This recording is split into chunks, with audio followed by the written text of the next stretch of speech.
This one hire absolutely smacked me about, right? It changed the whole way I look at hiring and essentially forced me to consume everything about Leila Hormozi's content on hiring. And it's what I've applied to our agency. We've scaled the agency from having 5-6 people to now having 26 people. So yeah, the hiring process works. Our team are really, really solid. Some of these hires I'm so surprised I even got. So this is how to hire properly and essentially everything I learned. But before I tell you that, let me kind of give you a quick story time, right, of this hire that I'm talking about. So we had this hire, and at this point we were hiring for a creative strategy role, right? And I'll be honest, I could not hire for creative strategy for the life of me. I kept getting like bad applicants. I thought my job application was solid, but on Upwork, on LinkedIn, I was just getting crap people, man.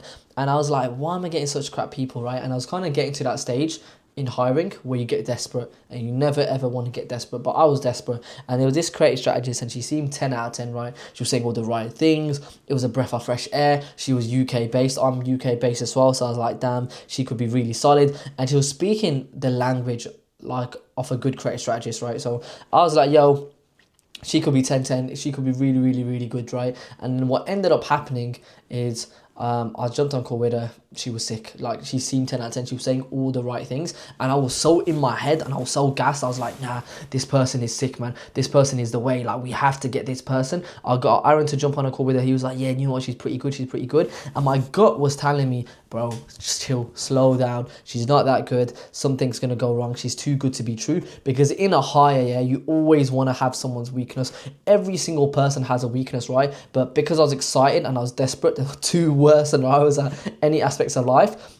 I was like, nah, man, let's bring her on. So we brought her on. I ignored my gut feeling, right? And I was like to the team, this girl is gonna be sick. She's gonna be the best creative strategist. Lesson number 2: never gas up your hires. Let them gas up themselves, right? But I gassed her up to the team regardless. And then 2-3 days later, like, I was like, hey, you know what, she's not getting used to Notion properly. I'm not seeing many scripts. Maybe it's a system issue. 3-4 days later, she's messaging me, like, we put another job out for another role. She's like, hey, Hamza, I'd love to do this role. But in my head, I'm like, bro, you're not even in the first role properly. But okay, let it slide.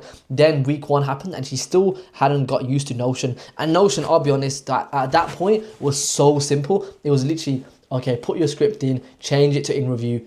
That's it. That's all our creative strategists had to do back in them days, right? So she did that, and then, like, she was still having problems. Like, she wasn't putting stuff in review. I looked at the scripts. The scripts were nothing like the looms that she sent me earlier and what she showed on call. And I was like, fuck, have I been catfished in the workplace here?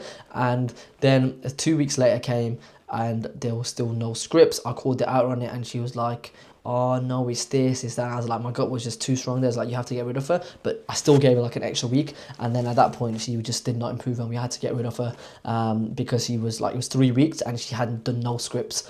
And this was back in our rookie days, and I'm like, bro, how did I even let this happen? And it was because, number 1, I rushed. Number 2, I was desperate. And number 3, I had no process. I would go into these hiring calls and I'll just be like, yo, this is the problem, or this is what we're looking for, can you do it? If they spoke the language, then I'll be like, yeah, cool, let me bring them on. And it was such a cooked mentality. But especially when you're in the trenches and I was actively in the service delivery, I was doing the work, I didn't have much time for hiring, right? So what do I do now, and what do I recommend you do is, number 1, right, you need a process. Straight away, yeah, I get people to fill out a form. So I put job platform postings on Indeed, on Upwork, on LinkedIn, on Twitter. You want your post out there like everywhere, right? And I even run ads on it because I'm trying to attract the best people. And also poaching is the best thing you can do to hire, because like the talent is just 10 out of 10. It's so much better than normal talent you're going to get. Upwork is probably second best, but poaching and Upwork are the best. But essentially you want to get your post out there, right? Number 1. Number 2, what you want to do then is you want to have a job like a video application form. Before, I used to have a Google form. That was okay, but a video application form, you actually see the person.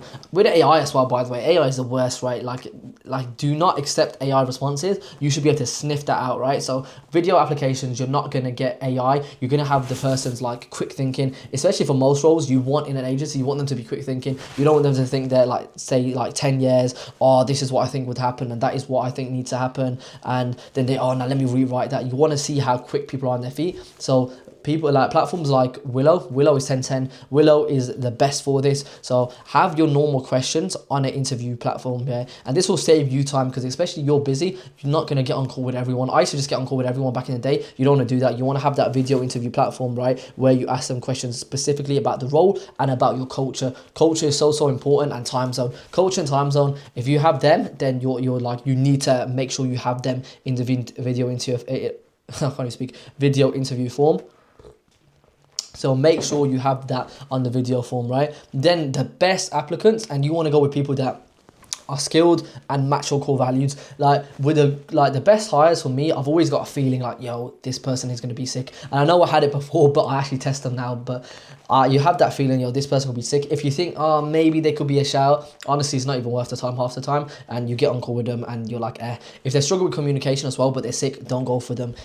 Communication is so key in the agency game. So you can't have them, get rid of them straight away. And also for roles like video editing, this is great because it kind of like gets rid of the people who can't speak English well. And that sounds peak, but you can't run an agency if they can't speak your language, right? You can't communicate with them. So that's step one. Step two is the best people. You want to have a first call with them. And this is cool where I just attend it. And I kind of put them under pressure. I see what their goals are. I see if they align with what we're doing. But then I also get them to share their screen. For example, in the creative strategy role, I was like, hey, share me your best script. Okay, with the video editing, you want to be like, yo, share me your best video. And then you want to show them one of your scripts and one of your videos. And the way I like to tackle it, and the way Leila Hormozi does this, and I think is really well, is you have a problem, right? You have a problem and you say, hey, this is the current problem. So for creative strategy, it might be like, hey, I don't think my research is good enough. What do you think? And you treat it like a consultant call. And that mindset shift for me had changed it so much more. Before I used to go on calls and be like, hey, these are the list of interviews. Now I'm like, this is a list of problems that I have in the agency that I want improved. Let me see what they say about it. And that kind of aspect and that perspective change has been so key for me. So it's something that you should 1000% do, right? So go inside the first call like that. Second call, right,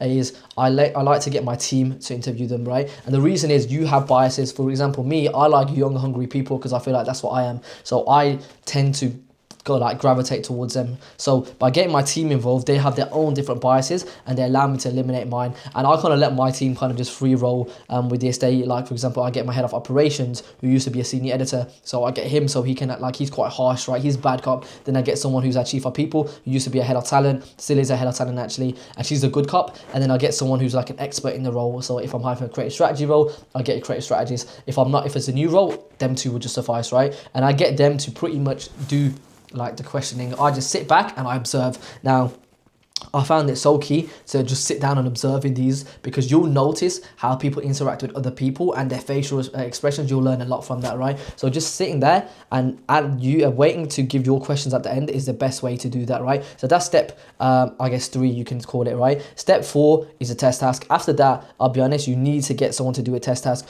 I like to do my test task in like a problem way, like a case study. Like be like, okay, for example, video editing, we have this client, we can't get results. Here's the data. What can you do? And see what they do, and then get them to make a video or make a like whatever they can to communicate their ideas. This is so key. And then once I do that, I do a final call. If someone's that good, I send that to the team, get everyone's take. If everyone's like, yo, that's pretty good, that's pretty decent, I'll be like, cool, final call with the expectations. If we're on the fence about a test task, what I normally get them to do is either a paid project, or I say, hey, I'm not sure about XYZ, can you explain it to me? For example, our head of talent right now, right? And by the way, if I keep doing that with my eyes, the eyes are just bugging today. Eyes are bugging. They had a long 12-hour day, so ignore that. But regardless, let's say I have a problem with the test task. I'm like, hey, I really think you should do this. Like with our head of talent, I was like, hey, I appreciate this, but I'm not sure if you did on this, and I'm not sure on like why you picked these creators. It kind of put me off, and I'm not sure you can deal with the pace. Then they answered like, actually, Hamza, I feel like you looked at it wrong, or Hamza, that's a fair comment, and this is how I'm going to improve it. And you can just see how they relate to feedback as well.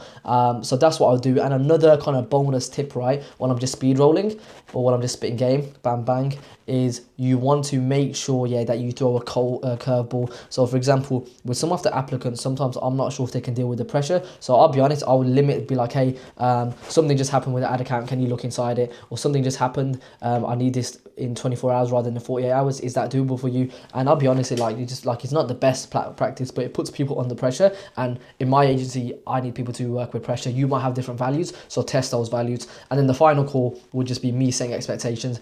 At this point, I want to kind of put them off the roll. Leila Hormozi says this, is that you want to kind of paint a picture of the agency worse than it is, or the company worse than it is. So when they come in, they're actually like, do you know what? It's not that bad. It's not as bad as he said it was, because you don't want the other kind of way happening, right? And I feel like a lot of this is Leila Hormozi coded.